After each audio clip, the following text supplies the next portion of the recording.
इस वीडियो में हम लोग देखेंगे क्लास 7वीं हिंदी पाठ 17 सोना के सभी प्रश्न उत्तर को। चलिए इस वीडियो को शुरू करते हैं। जैसा कि प्रश्न अभ्यास यहाँ पे पाठ से क्वेश्चन नंबर 1 में दिया गया है कि महादेवी वर्मा को अपना निश्चय क्यों बदलना पड़ा। पाठ से में क्वेश्चन नंबर 1, 2, 3 और 4 प्रश्न दिए गए हैं। चलिए इसको कॉपी पे नोट कर लेते हैं, इसके बाद समझाने का प्रयास करते हैं। जैसा कि क्वेश्चन नंबर 1 में यहाँ पे दिया गया है कि महादेवी वर्मा को अपना निश्चय क्यों बदलना पड़ा। इसका उत्तर में हम लोग लिखेंगे कि महादेवी वर्मा को अपना निश्चय इसीलिए बदलना पड़ा क्योंकि जब स्वर्गीय धीरेन्द्र नाथ की बसु की पौत्री ने लिखा कि उसे अपने पड़ोस में एक हिरन मिला है और जब उसे घूमने फिरने के लिए मैदान की आवश्यकता है जो आपके यहाँ उपलब्ध है, यदि आप इसे स्वीकार कर लेंगी तो मैं आपकी आभारी रहूंगी। इसे मैं उस व्यक्ति के सुपुर्दे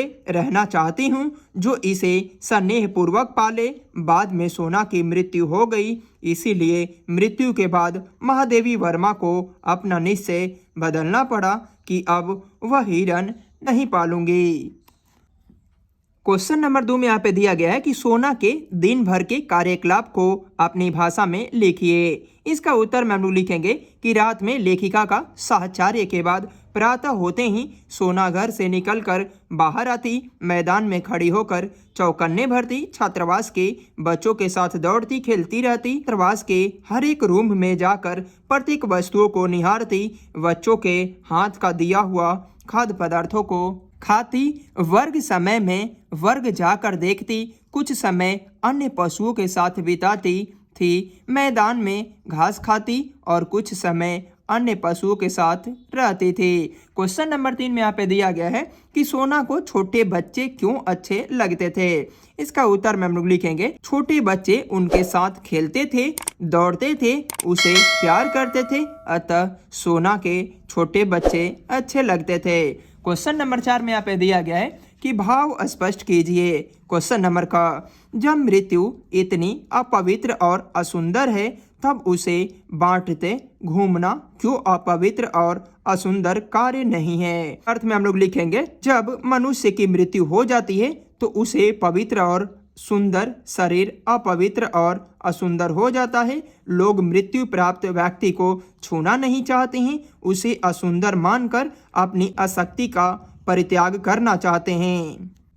क्वेश्चन नंबर 5 में यहाँ पे दिया गया है कि पशु मनुष्य के निश्चल स्नेह से परिचित रहते हैं, उसकी ऊंची नीची सामाजिक स्थितियों से नहीं। इसका उत्तर में हम लोग लिखेंगे कि पशु मनुष्य के निश्चल स्नेह से परिचित रहते हैं, जो मनुष्य उसके प्रति स्नेह प्रदान करता है उस मनुष्य के प्रति पशु भी अपना स्नेह प्रकट करते हैं। चाहे मनुष्य अमीर हो या गरीब हो, उच्च जाति का हो या निम्न जाति का, वह तो केवल स्वामी के निश्चल स्नेह से परिचित होता है। इस प्रकार पाठ से सभी प्रश्न उत्तर को देख लिए हैं। अब देखेंगे पाठ से आगे। पाठ से आगे में क्वेश्चन नंबर 1 में यहाँ पे दिया गया है कि सोना के सौंदर्य का वर्णन अपने शब्दों में कीजिए। इसका उत्तर में हम लोग लिखेंगे कि सोना महादेवी वर्मा जी के पास पालने वाली हिरन थी, जो हिरन शावक के रूप में वर्मा जी के घर में लाई गई थी। सोना का रंग सुनहला था, अत्यंत कोमल मखमल मुलायम उसकी रुएं थी, लंबा पतला मुख और सुडौल शरीर, बड़ी बड़ी सुंदर शीशे जैसी चमकती पनियाई आंखें ऐसी लगती थी जैसे वह तुरंत ढलकर गिर जाए। आंख के चारों ओर काला कोर बना था, मानो चारों ओर से काजल लगा हो। लंबे लंबे कान के कारण वह अत्यंत सुंदर दिखती थी। क्वेश्चन नंबर 2 में यहाँ पे दिया गया है कि पशु पक्षियों की सुरक्षा के लिए आप क्या क्या उपाय करेंगे। इसका उत्तर में हम लोग लिखेंगे कि पशु पक्षियों की सुरक्षा के लिए समुचित वन संस्थान को सुरक्षित रखने का उपाय सोचेंगे। पशु पक्षियों के शिकार पर रोक लगे, इस प्रकार के उपाय करेंगे। पालित पशु के खान पान, रहन सहन तथा उसके रोग के निदान के प्रति जागरूक रहेंगे। क्वेश्चन नंबर 3 में यहाँ पे दिया गया है कि क्या होता यदि क्वेश्चन नंबर का हिरन के 3-4 दिन के बच्चे को लेखिका के पास न लाया जाता। इसका उत्तर में हम लोग लिखेंगे कि हिरन के 3-4 दिन के बच्चे को लेखिका के पास नहीं लाया जाता तो निश्चय ही वह मर जाता, तब सोना की कहानी भी नहीं लिखी जाती। नंबर ख में यहाँ पे दिया गया है कि हेमंत, बसंत और फ्लोरा सोना से दोस्ती न करते। इसका उत्तर में हम लोग लिखेंगे कि यदि हेमंत, बसंत और फ्लोरा सोना से दोस्ती नहीं करते तो सोना उनकी खोज में व्यग्र नहीं होती। तब हो सकता था कि सोना की अकाल मृत्यु नहीं होती।